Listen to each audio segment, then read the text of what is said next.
Bom que Deus nos traz de volta à sua casa, a comunhão dos irmãos, a comunidade dos redimidos pelo sangue do Cordeiro.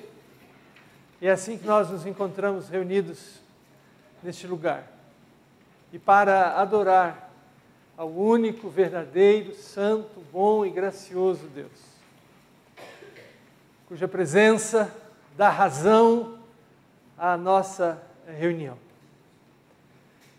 E esse Deus que aqui nos traz é o Deus que gosta de ser adorado com cânticos de louvor. Ele é que diz isso. O livro dos Salmos é um livro de 150 cânticos, uma coletânea dentre muitos outros que encontramos na Bíblia, para nos falar sobre isso. Cantai ao Senhor um cântico novo. Então vamos fazer isso, vamos unir nossas vozes e cantar ao Deus Pai, Filho e Espírito Santo. Vamos ficar de pé e louvar juntos ao Senhor.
Adorar a Deus lendo a sua palavra e abrindo agora na carta que o apóstolo Paulo escreveu aos Efésios. E nós lemos logo no início os primeiros 14 versículos. Vamos fazer uma leitura alternada de Efésios 1 a 14.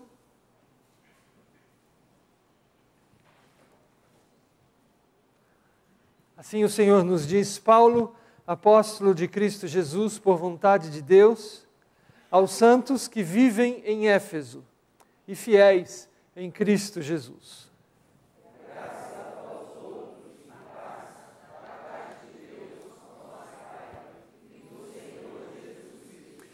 Bendito o Deus e Pai de nosso Senhor Jesus Cristo, que nos tem abençoado com toda sorte de bênção espiritual nas regiões celestiais em Cristo.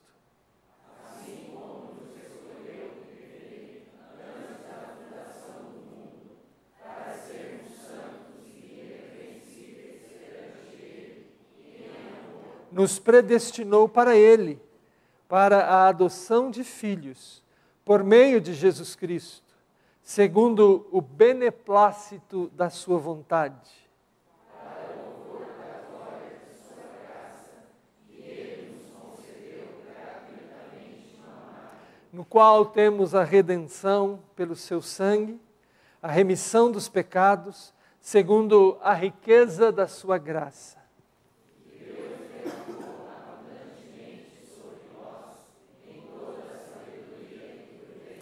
Desvendando-nos o mistério da sua vontade, segundo o seu beneplácito, que propusera em Cristo,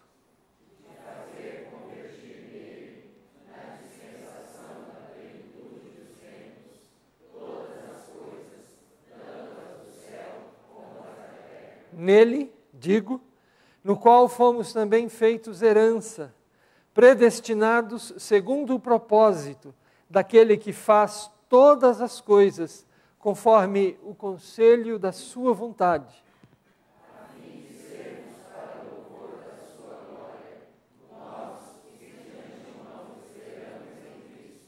Em quem também vós, depois que ouvistes a palavra da verdade, o evangelho da vossa salvação, tendo nele também crido, fostes selados com o Santo Espírito da promessa.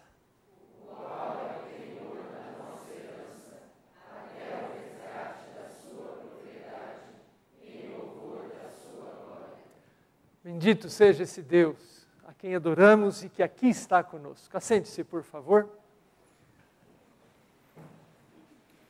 Nós vamos falar com esse Deus. Eu vou convidar a Maria Silvia, Coelho Silvia, para você nos conduzir ao Senhor. O microfone vai chegar aqui até você. Aqui, Josafá, do outro lado aqui.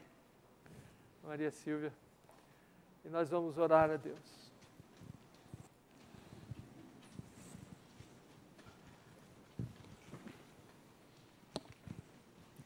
Senhor nosso Deus, nós te agradecemos muito por esse dia, te agradecemos porque o Senhor nos trouxe aqui na tua casa.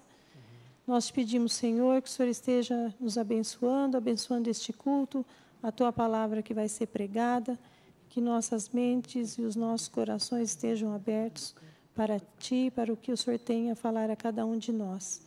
Nós te pedimos, Senhor, que o Senhor esteja também abençoando a nossa semana, e que tudo ocorra conforme a tua vontade. Perdoa, Senhor, os nossos pecados, as nossas falhas, as vezes que nós deixamos de fazer a tua vontade, e que a gente continue buscando a ti, Senhor, lendo a tua palavra, orando e estando aqui na tua casa em comunhão com os nossos irmãos. Amém. Em nome de Jesus que nós oramos e agradecemos. Amém.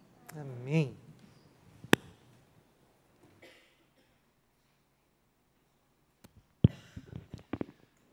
Livro do profeta Isaías, no capítulo 44.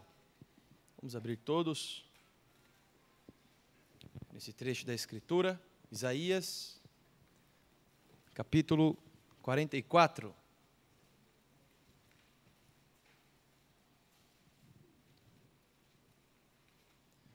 Do versículo 1 ao versículo 8. Nos diz assim a boa palavra de Deus. Agora, pois, ouve, ó Jacó, servo meu, ó Israel, a quem escolhi. Assim diz o Senhor, que te criou e te formou desde o ventre e que te ajuda. Não temas, ó Jacó, servo meu, ó amado, a quem escolhi. Porque derramarei água sobre o sedento e torrentes sobre a terra seca.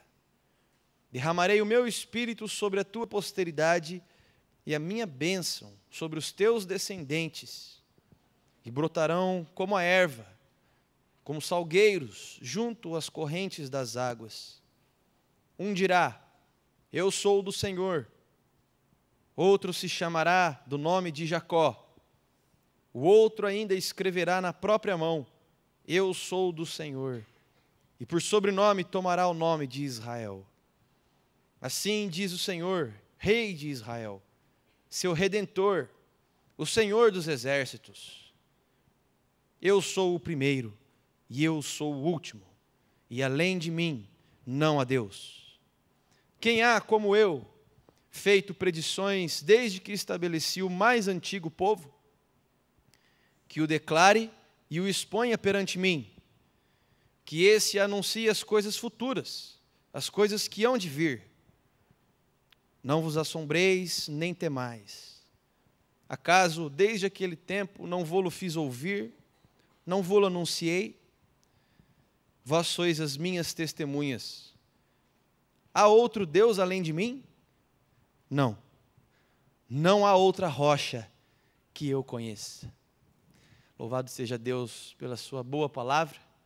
O nosso santo, santo Pai bondoso fala conosco através dela. Louvado seja o seu santo nome. Vamos nos colocar de pé e cantarmos juntos este hino, Santo, Santo, Pai bondoso.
Podeis assentar, queridos. Nosso Deus é um Deus que faz promessas aos seus filhos. Desde os tempos antigos, Deus prometeu que estaria ao lado do seu povo, sendo Ele mesmo o seu auxílio, sendo Ele mesmo a sua rocha inabalável, onde todo aquele que o buscasse o encontraria. Deus prometeu que derramaria sobre o sedento água, sobre o deserto torrentes, e Ele fez isso quando derramou sobre nós o seu Espírito Santo e nos abençoou, como lemos agora há pouco, com toda sorte de bênçãos nas regiões celestiais, naquele que é o autor e consumador da nossa fé, naquele que é a própria salvação, a própria vida em nós, naquele que veio para nos mostrar quanto e como Deus nos ama em Cristo Jesus. Nós temos a presença dEle conosco. Nós temos a água para saciar a nossa sede. Louvado seja Deus por isso. Você tem sede? O Senhor tem água para saciar a sede da sua alma, do seu espírito. Talvez você esteja vivendo uma vida seca. Talvez você esteja passando por um momento de tristeza, de angústia. Talvez o pecado tenha tornado você, o seu coração e a sua alma um deserto. Porque derramarei água sobre o sedento e torrentes sobre a terra seca.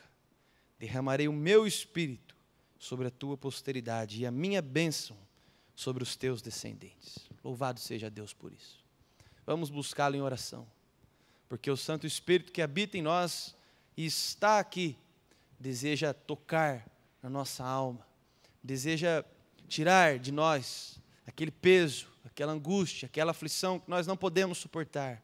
Ele é o Consolador amado e está conosco.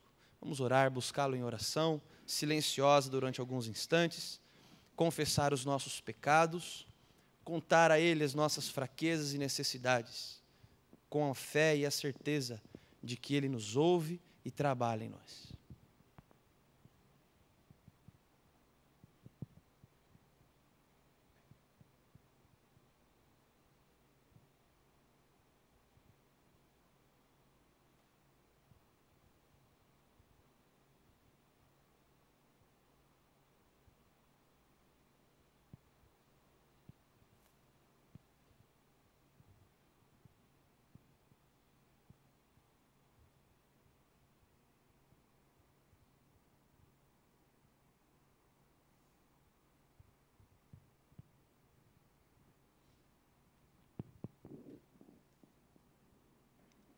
Senhor nosso Deus, nosso Pai querido, neste momento buscamos a Ti em oração de forma especial, querendo colocar diante do altar de graça do Senhor os nossos corações.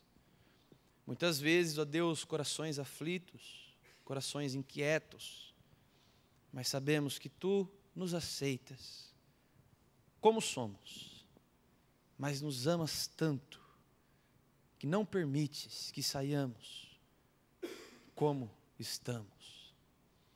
Ó Deus, faça com que hoje, esse tempo na Tua presença aqui na Tua casa, com outros irmãos, seja um tempo de renovo, direcionamento. Perdoa os nossos pecados, ó Deus.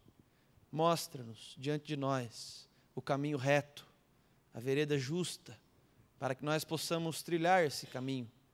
Ilumina diante de nós e move os nossos pés, Senhor, na direção que Te agrada, para perto de Ti, onde Tu estás. Senhor, toma conta de nós, o enlutado, o que sofre a perda, consola. Tem compaixão, Jesus, alcança o coração aflito. O que também padece enfermidade, tem misericórdia. Levanta da cama, Senhor, traz de volta para o convívio da comunidade. Aquele ainda, Deus, que precisa de emprego, supre, abre a porta. Tu és o Deus que provê todas as coisas. E tantos pedidos nós temos, ó Deus. Sabemos que Tu nos conheces. Antes mesmo que a palavra nos chegue à boca, Tu já a sabes toda. Pedimos, ó Deus, que o Senhor tenha misericórdia de nós, em nome de Jesus. Amém. Confiados na bondade de Deus e de posse dessa promessa que Ele cumpriu de bom grado, nós somos convidados a louvá-lo e adorá-lo, porque Ele é digno do nosso louvor. Vamos nos colocar de pé, vamos nos saudar também, mutuamente, nos cumprimentar mutuamente no Senhor, enquanto os nossos irmãos do louvor vêm à frente para nos conduzir nesse momento.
O nosso Deus tem nos abençoado muito. Nós temos certamente muito mais do que precisamos para viver. Ele é bom. Ele tem a alegria de dar presentes aos seus filhos. Esse momento, quando nós consagramos a Ele os nossos dízimos e as nossas ofertas, nós não estamos celebrando, devolvendo 10% do que Deus nos dá. Nós estamos agradecendo, celebrando 100% do que Deus nos dá. E a nossa oferta, o nosso dízimo é apenas uma amostra que vem do coração com sinceridade e é apenas uma forma de agradecer a Deus pelo tudo que Ele nos dá. É uma forma também de amar o próximo, porque todas as nossas ofertas e as nossas contribuições, elas servem, elas se destinam apenas para socorrer o necessitado, para amar e acudir aquele que necessita. Esse é um momento, é um privilégio, é uma honra para os membros dessa igreja. Você que nos visita, não se sinta constrangido. Contudo, se desejar, sinta-se à vontade também para ofertar na casa do Senhor. Enquanto nós cantamos este último cântico, vamos trazer à frente os nossos dízimos e as nossas ofertas, lembrando que Deus ama quem dá com alegria.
Nós queremos chamar as crianças até aqui à frente. Os irmãos podem se assentar.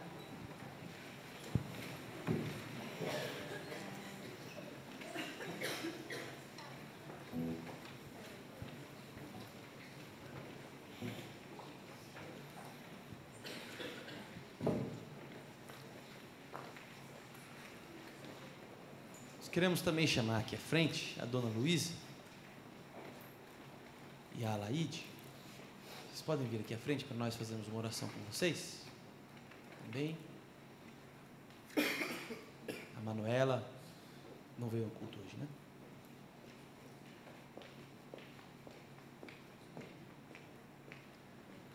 Essa semana, infelizmente, a dona Luísa teve uma perda, perdeu um filho. Então nós vamos pedir que Deus derrame o consolo dele sobre a vida dela, de toda a família. E também eu vou agradecer já a Deus pelas ofertas, pelos dízimos. Oremos. Pai, sabemos, ó Deus, que todas as coisas estão debaixo do seu governo, porque Tu és Deus sobre terra e céu. Pai, queremos colocar de uma forma especial o coração da dona Luísa, da Laide, da Manuela, do Bruno, da Emily, essa família tão querida, diante do Teu altar de graça. Pedir que o Senhor tenha misericórdia, Pai querido. Tira essa dor. Traga o Teu consolo, Jesus querido, para o coração de cada um deles. Tenha compaixão. Pai amado, Te agradecemos também pela fidelidade do Teu povo. Sabemos que o Teu reino cresce e avança, e nós somos convidados para participar dele através das nossas obras. Por isso trazemos à frente, ó Deus, com fé, as nossas ofertas e os nossos dízimos. Obrigado porque as nossas despensas estão repletas da Tua fidelidade. Também pedimos por esse momento de culto especial das crianças. Fala ao coração deles, Senhor. Sabemos que eles são igreja, são habitação do Teu Espírito também. Por isso Te pedimos, ó Pai, cumpre as Tuas promessas. Aquela que diz que quando ensinarmos aos pequeninos o caminho em que eles devem andar, ainda quando forem velhos, não se desviarão dele. Sabemos que Tu és fiel, ó Deus, e cumprirás. Nós oramos, ó Deus, em nome de Jesus Cristo, nosso Senhor e Salvador amado. Amém.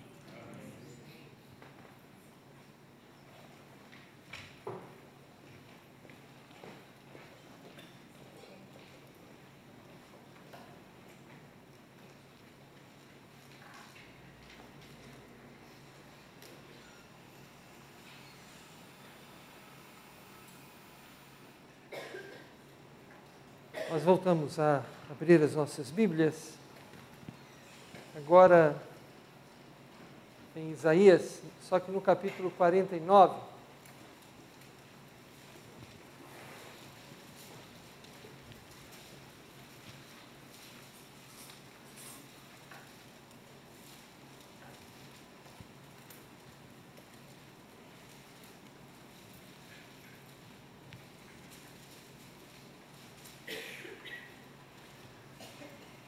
No capítulo 44, que lemos há pouco,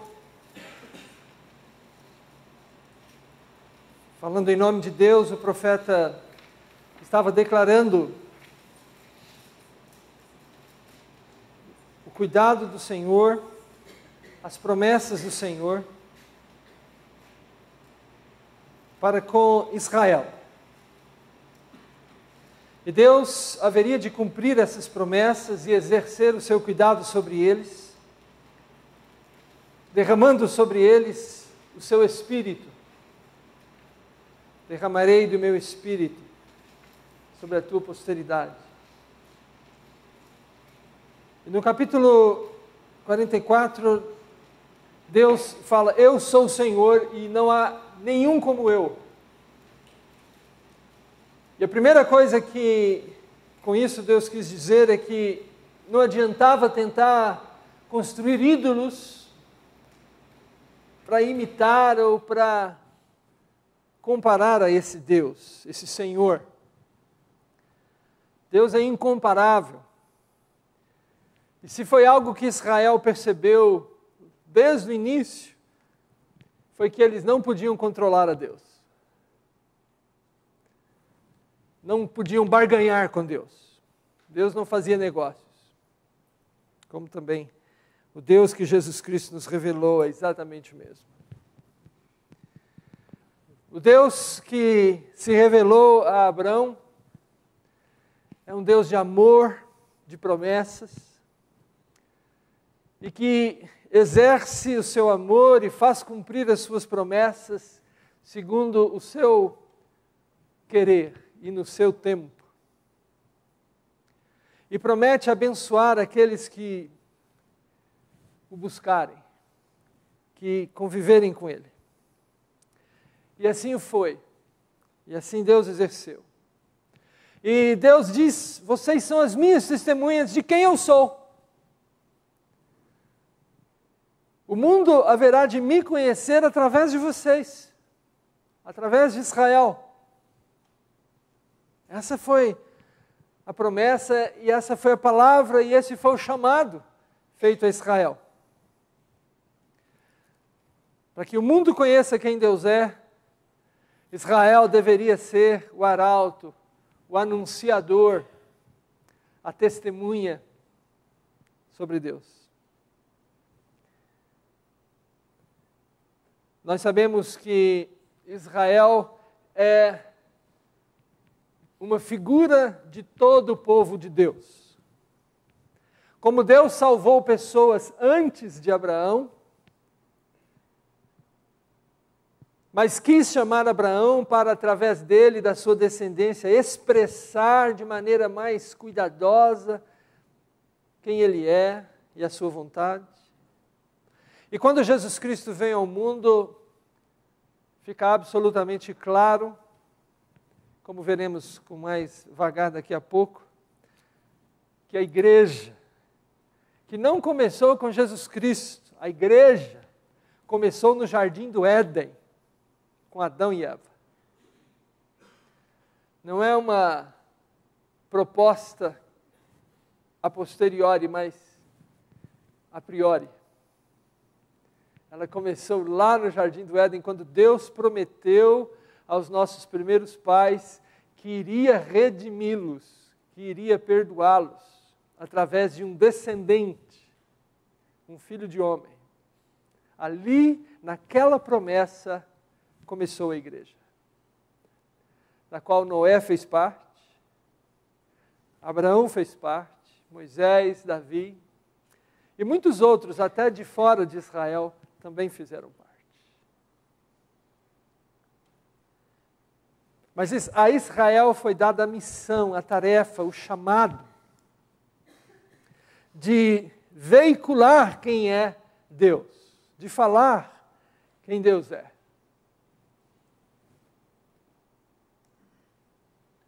E assim nós, ao lermos aqui agora, no capítulo 49, nós vamos dar atenção especial a isso. Ouvi-me terras do mar, e vós, povos de longe, escutai. O Senhor me chamou desde o meu nascimento, desde o ventre de minha mãe, fez menção do meu nome. Fez da minha boca como uma espada aguda, na sombra da sua mão me escondeu. Fez-me como uma flecha polida e me guardou na sua aljava. E me disse: Tu és o meu servo, és Israel, por quem hei de ser glorificado. Eu mesmo disse: debalde tenho trabalhado, inútil e vãmente gastei as minhas forças. Todavia, o meu direito está perante o Senhor, a minha recompensa perante o meu Deus. Mas agora diz o Senhor, que me formou desde o ventre para ser seu servo, para que torne a trazer Jacó e para reunir Israel a ele. porque eu sou glorificado perante o Senhor, e o meu Deus é a minha força. Sim, diz ele, pouco é os seres meu servo, para restaurares as tribos de Jacó, e tornares a trazer os remanescentes de Israel. Também te dei como luz para os gentios, para seres a minha salvação até a extremidade da terra. Assim diz o Senhor, o Redentor e Santo de Israel, ao que é desprezado, ao aborrecido das nações, ao servo dos tiranos. Os reis o verão, e os príncipes se levantarão, e eles te adorarão por amor do Senhor, que é fiel, e do Santo de Israel, que te escolheu. Esse chamado que Deus fez tinha então a intenção de tornar conhecido o nome de Deus, para que quem Deus é e o que Deus faz se tornasse evidenciado entre todos os povos da terra. Sobre isso temos visto o chamado de Abraão, lá no capítulo 12 do livro de Gênesis.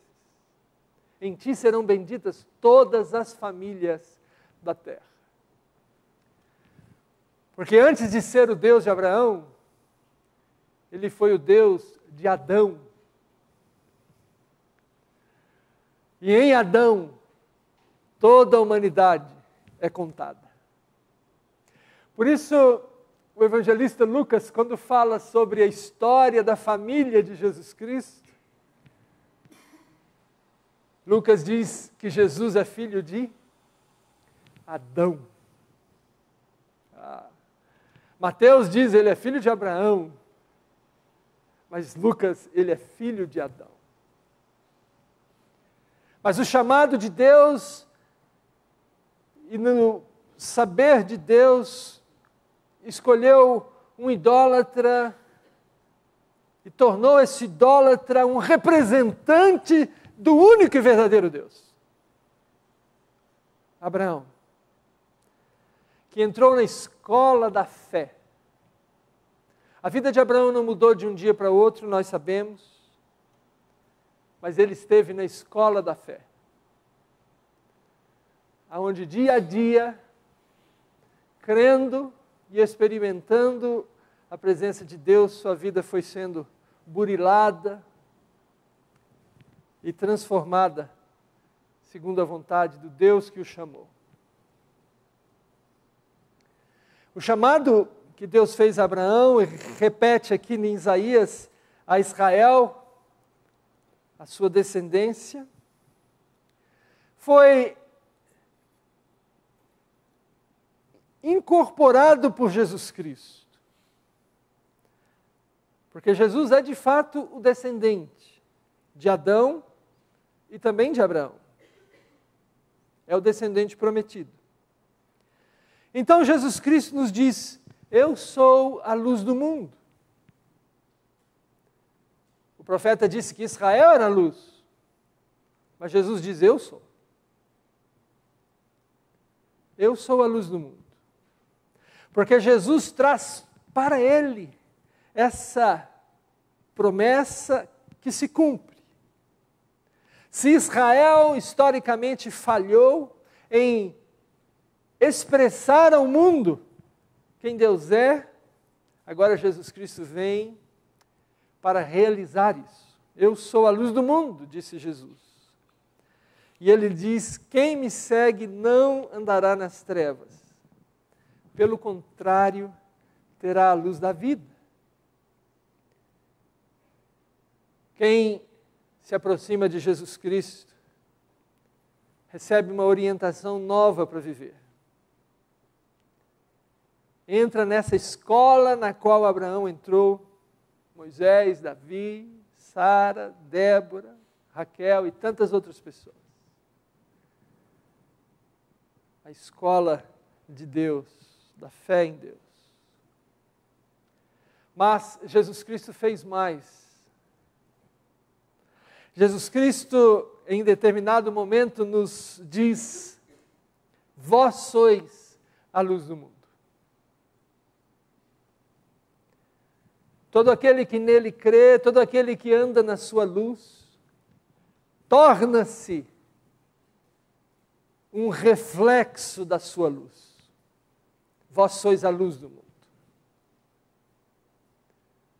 Nós não temos uma luz própria, mas nós refletimos essa luz que Jesus Cristo atinge nossas vidas e nós a refletimos. Assim brilhe a vossa luz diante dos homens, para que vejam as vossas boas obras e glorifiquem ao vosso Pai que está nos céus. Portanto, esse chamado nos envolve, a você, a mim, e a todo aquele que crê em Deus, que segue Jesus Cristo. Todos nós estamos envolvidos nesse chamado. E esse texto, então, do profeta Isaías também fala conosco e nos orienta. E quando nós lemos na Bíblia o que significa ser luz, nós compreendemos que luz na Bíblia também significa integridade pessoal ou santidade. Viver de uma maneira semelhante a que Deus deseja, segundo a vontade de Deus. Não viver segundo nossas convicções pessoais, mas segundo a vontade de Deus. E que nossas convicções pessoais estejam controladas pela vontade de Deus, orientadas pela vontade de Deus.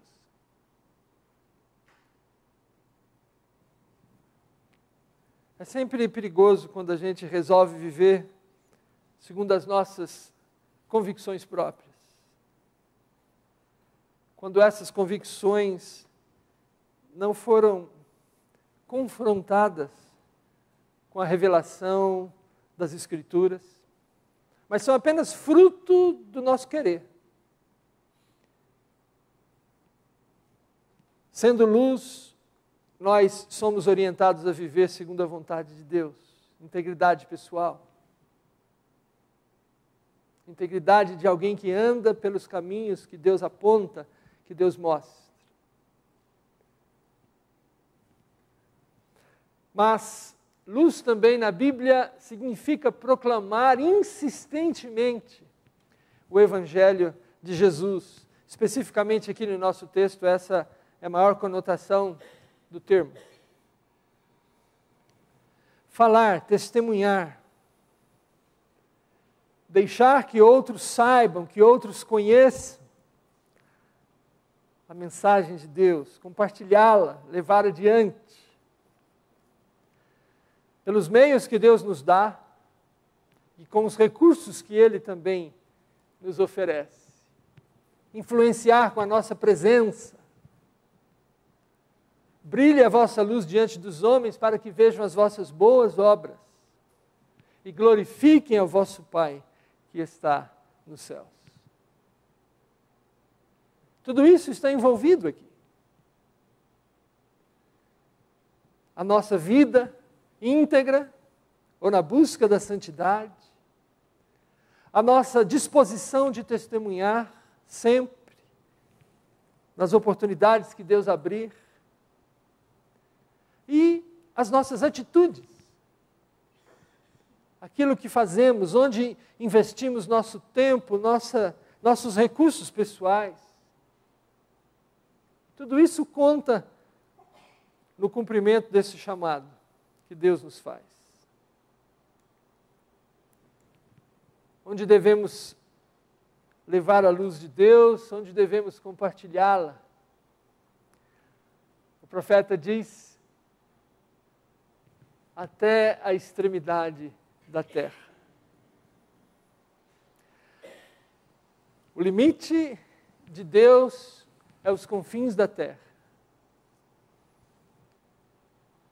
Deus nos deu o seu Espírito Santo para que nós não sejamos tímidos, para que nós não construamos cercas e fronteiras. Mas justamente ao contrário, Deus nos deu o seu Espírito Santo para que nós consigamos ir além das nossas condições e capacidades humanas e naturais. Vocês sabem bem da história da Igreja Apostólica. Jesus disse a eles que eles deveriam ir até os confins da terra, repetindo aqui o profeta, confirmando. Mas quantos anos se passaram até que a mensagem do Evangelho saísse de Jerusalém, da Judéia, para chegar até Samaria? No mínimo 8 anos. Por quê? Porque não houve oportunidade? É claro que houve. Mas demorou. Só quando o diácono Estevão polemizou com as autoridades do templo e foi apedrejado, e houve então uma perseguição, é que o Evangelho saiu de Jerusalém para chegar até Samaria. Tão pertinho, Samaria.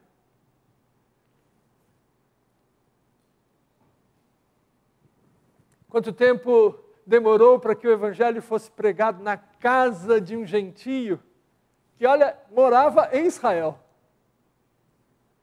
Morava na cidade de Cesareia Marítima, a mais bela de todas as cidades de Israel naquela época.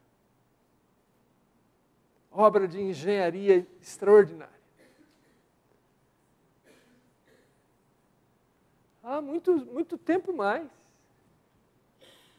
E Deus teve de convencer o apóstolo Pedro em uma visão, dizendo para ele: Pedro viu um lençol, descia do céu, e dentro desse lençol havia animais considerados impuros para o ritual judaico. E Deus dizia: mata e come, e Pedro dizia: de jeito nenhum. Até que bateu na porta da casa de Simão, onde ele estava hospedado, lá em Jope. Enviados que vieram de Cesareia Marítima, em nome do centurião romano, chamado Cornélio. Porque Deus também tinha dado a ele uma visão. E naquela visão que Deus deu a Cornélio, Deus disse: manda chamar Pedro, lá em Jope, na casa de Simão, o curtidor. Então, convencido pelo Espírito Santo, Pedro aceita ir, entra na casa de um gentio e fala para Cornélio e para todos que estavam naquela casa quem Jesus é. E enquanto Pedro está falando, o Espírito Santo desceu sobre todos naquela casa, vidas foram transformadas naquela hora. E quando aquilo passa, Pedro é chamado de volta a Jerusalém, para quê? Para se explicar. Porque a igreja que estava lá em Jerusalém não gostou dessa história. Então Pedro tem de se explicar por que ele entrou na casa de um gentio, para cumprir a vontade de Deus, que Jesus Cristo já tinha deixado tão clara. Aliás, vontade que os profetas, especialmente aqui Isaías, já tinha deixado também evidente.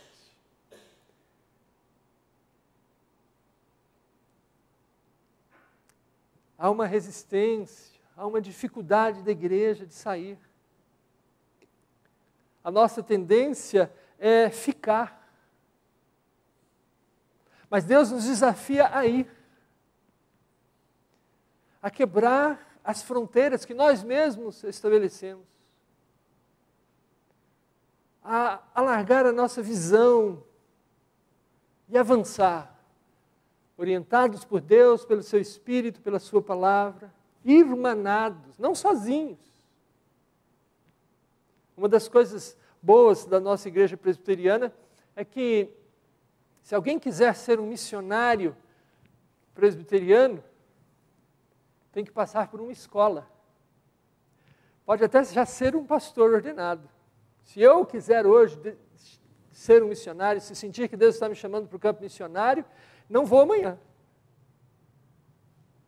É no mínimo 1 ano numa escola para confirmar isso. Porque é preciso ir em comunhão. É preciso ir irmanado com a igreja.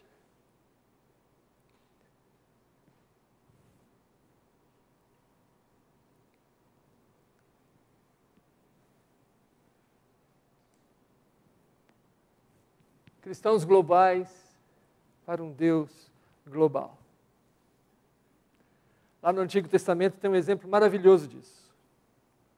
Você se lembra da história de Jonas, o profeta?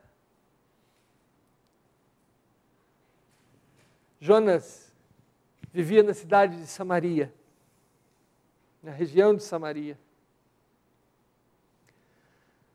Vizinho ali ao norte, viviam os assírios.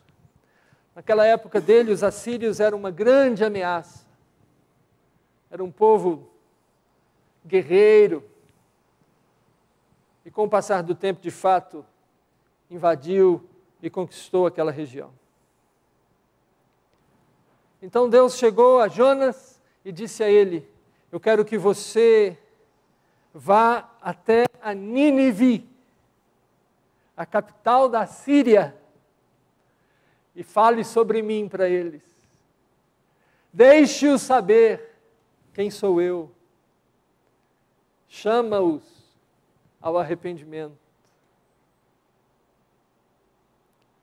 Esse é o Deus global. Esse é o Deus que não vê fronteiras de nacionalidade. Mas Jonas não conseguia entender isso. Então resolveu ir para outro lugar, tomar outra direção. E Deus o transtornou e o fez cumprir a sua vontade. E por fim ele acaba lá e anuncia o Senhor. O evangelho da salvação chega a Nínive e o Espírito de Deus age, vidas são transformadas, se arrependem.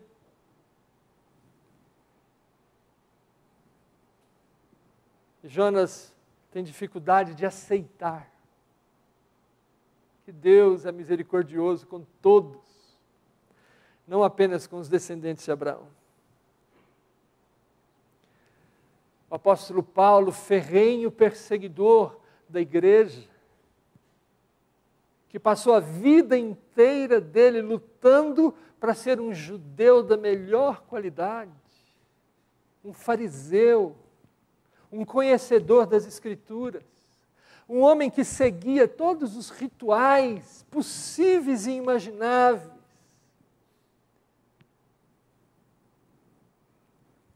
Da sua religião judaica, até o momento em que ele encontrou Jesus Cristo, ou melhor dizendo, foi por Jesus Cristo encontrado. Quando ia à cidade de Damasco, na Síria, para perseguir aqueles que ele achava que estavam deturpando a sua religião. E Deus faz dele um arauto, uma testemunha para todos os povos gentílicos. De forma que agora ele quer viajar o mundo e quer estar, ainda nenhum outro esteve falando sobre Jesus Cristo. Ele conheceu o Deus global, o Deus que não tem fronteiras, o Deus que quer que seu nome, sua glória, sua vontade sejam conhecidas por todos. Há alguns dias, eu creio que boa parte de vocês, através da internet, está sabendo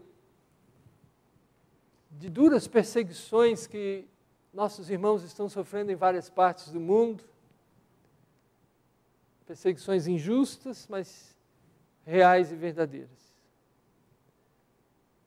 Pessoas que, pelo simples fato de dizerem que acreditam em Jesus Cristo, estão sendo condenadas à morte.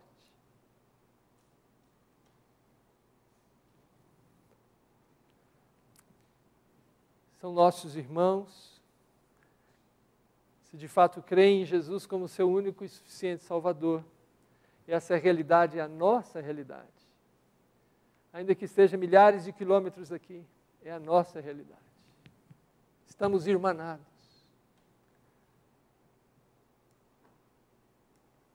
Quando levar essa mensagem? Quando ser essa luz? Agora. Esse é um assunto de fé para todas as gerações de discípulos. Todas. Alguns dias atrás, aqui na nossa igreja, nós tivemos uma conferência missionária para crianças. Não sei se você soube disso, alguns de vocês até participaram. Mas uma conferência missionária para crianças.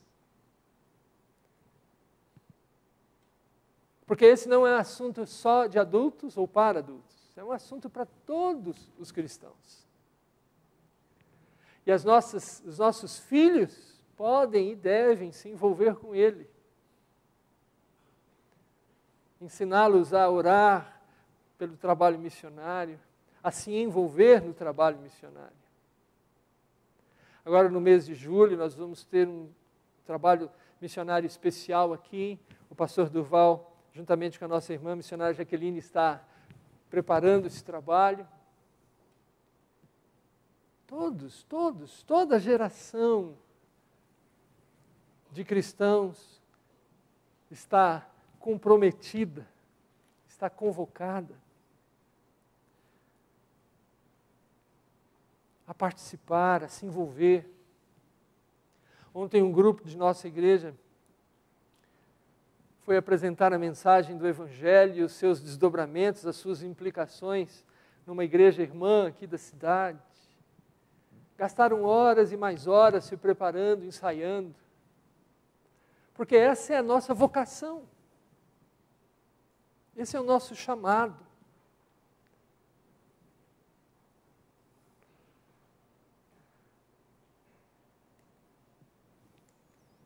Por quê? E a resposta é porque é um mandado de Deus. Deus nos ordena.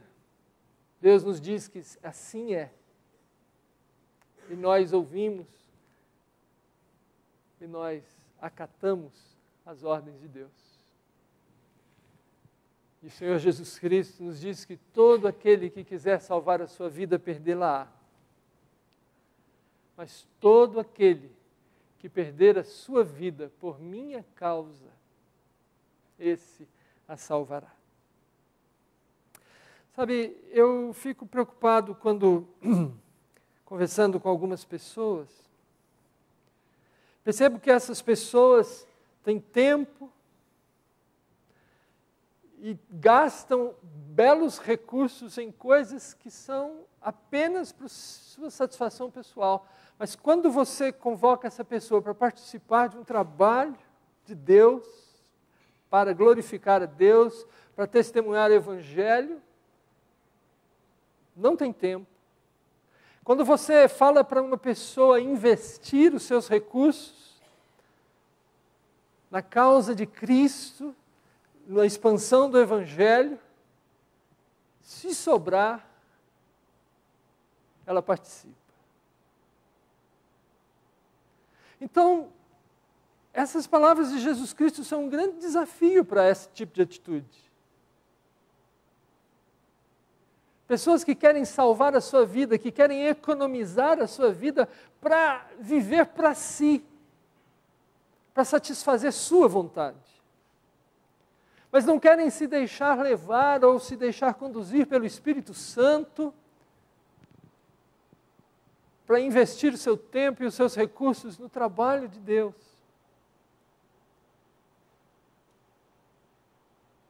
E Jesus Cristo deixa claro isso com essa palavra.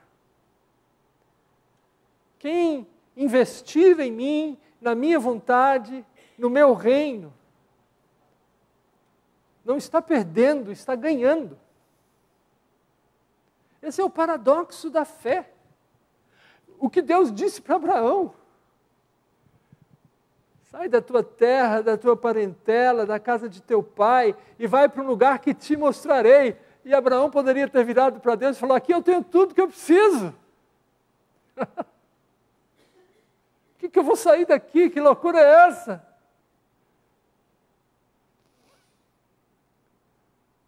Esse é o paradoxo da fé. É quando nós ouvimos a Deus e aquilo faz sentido. Ainda que não faça sentido para a filosofia desse mundo. Mas pela fé, sim, tem lógica. Tem razão.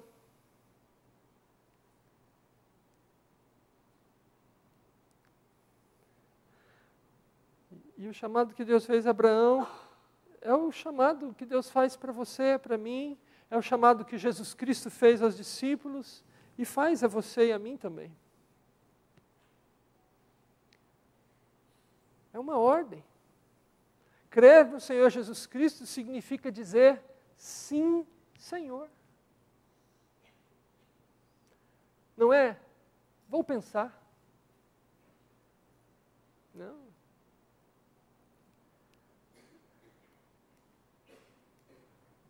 Como ser luz, vós sois as minhas testemunhas, disse o profeta Isaías.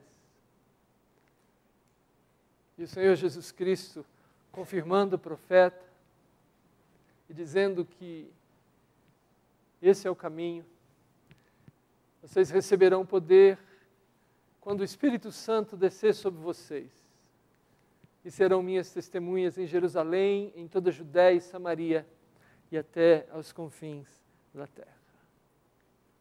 Vejam que a palavra de Jesus Cristo está em inteira harmonia com o profeta. Não foi Jesus que inventou essa história, ele simplesmente veio cumpri-la e nos convoca a que nos envolvamos com ela também. Vamos avaliar nossa vida à luz do que a palavra de Deus nos mostrou. Convido você a buscar a Deus em oração, a falar com Deus, avaliar sua vida. Se você perceber que há algo que não tem coerência à luz do que vimos hoje, é hora de arrependimento e de mudança, de clamar a Deus que reordene suas prioridades, te mostre de fato como viver à luz do seu querer. Vamos orar.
Permita-me orar. Senhor nosso Deus amado, estamos aqui diante do Senhor, lendo a Tua palavra, buscando nela compreensão e discernimento do Teu querer e da Tua vontade para as nossas vidas, contando com o auxílio do Teu Espírito, o Espírito Santo, que nos conduz a toda a verdade. Ó Senhor, que cada um de nós possa sair hoje daqui verdadeiramente instruído pela palavra e pelo Espírito do Senhor. E que o Espírito trabalhe em nossas vidas para desejarmos tornar em atitudes concretas aquilo que o Senhor nos mostra aqui. Essa é a nossa oração, em nome do Senhor Jesus. Amém. Vamos voltar a ficar de pé todos.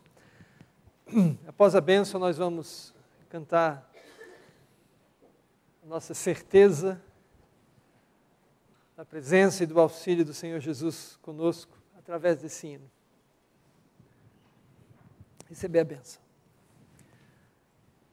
Que a graça do Senhor Jesus, que o amor de Deus o Pai e que a comunhão do Espírito Santo repouse e permaneça assim sobre vós, povo de Deus aqui congregado, irmanado à grande igreja, para a glória desse Deus bendito, Deus Trino, o Deus eterno. Amém.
Gostaríamos de saber se temos aqui conosco hoje alguém que está nos visitando.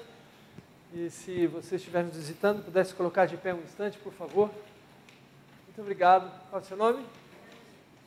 Desculpe. Nádia. Bem-vinda. Deus abençoe você. Grande alegria. Por favor, receba os cumprimentos. Os irmãos estão perto de vocês. E vocês aí do fundo, nomes? Samuel e Marcelo. Bem-vindos. Deus abençoe vocês. Bom vê-los aí com a gente. Também nós falamos a você que está através da internet nos acompanhando, que Deus abençoe sua vida e está convidado a estar conosco assim que você puder. Eu gostaria de lembrar a todos que a nossa igreja, a partir de hoje, está convocada para se reunir em Assembleia Geral Extraordinária no dia 31 de agosto, para eleger 2 presbíteros. Você encontra no boletim uma nota sobre isso, e pedimos a sua atenção e o seu envolvimento, orando, e a partir do próximo domingo, a igreja poderá iniciar as indicações de nomes para o conselho da igreja verificar, avaliar as pessoas que irão participar daquela eleição. Esse é um dos momentos mais importantes da vida da igreja, quando ela escolhe aqueles que irão conduzi-la. Portanto, leve a sério, participe desse momento com as suas orações e com as suas indicações também. Nós temos vários eventos programados para acontecer e é preciso então que hoje, todos aqueles que têm envolvimento com o Ministério de Eventos, por favor, antes de ir para casa, venha aqui à frente, haverá uma reunião aqui para falar com você sobre isso. Deus os abençoe e tenhamos uma semana rica na presença do Senhor.